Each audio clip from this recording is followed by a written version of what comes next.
I always encourage new knitters to learn long tail because there are so many variations of long tail that if you know this basic cast-on, you're halfway to knowing a number of other cast-ons.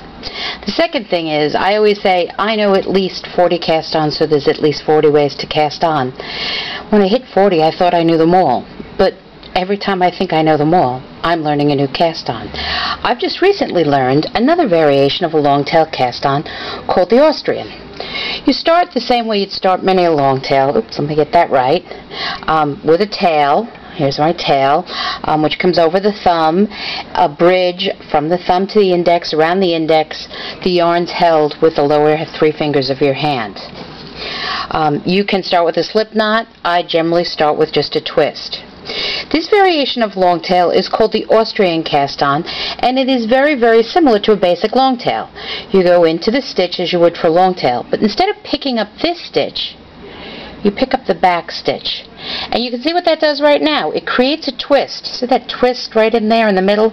It creates a twist on this stitch. Let go of this stitch, and then slowly tighten up both of the stitches. So let's do that again. In as a standard long tail, avoid this yarn, pick up the second yarn, creating a twist, and then slowly tighten up both stitches.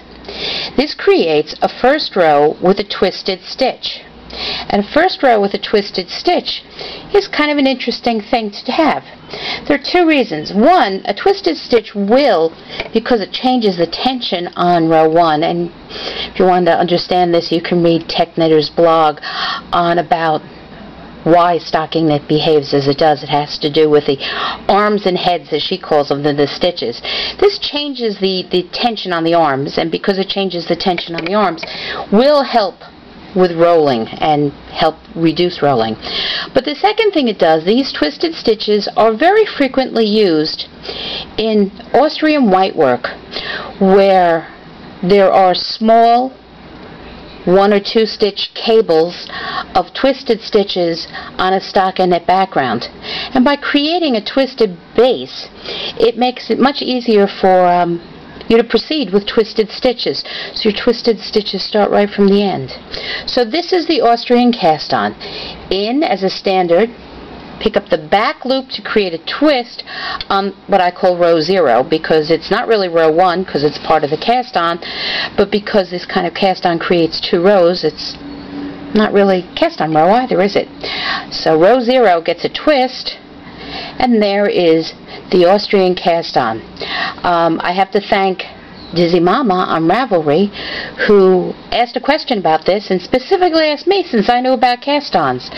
Listening to her description of it and experimenting and trying it out, I was able to figure out what she was talking about and to understand a bit why this cast-on behaves differently than other long tail cast-ons, and so what the advantages are to it and what the uses are for it.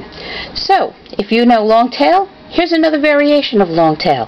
The Austrian long tail with a twist on row 0, as opposed to a German long tail which has a twist in the cast-on row.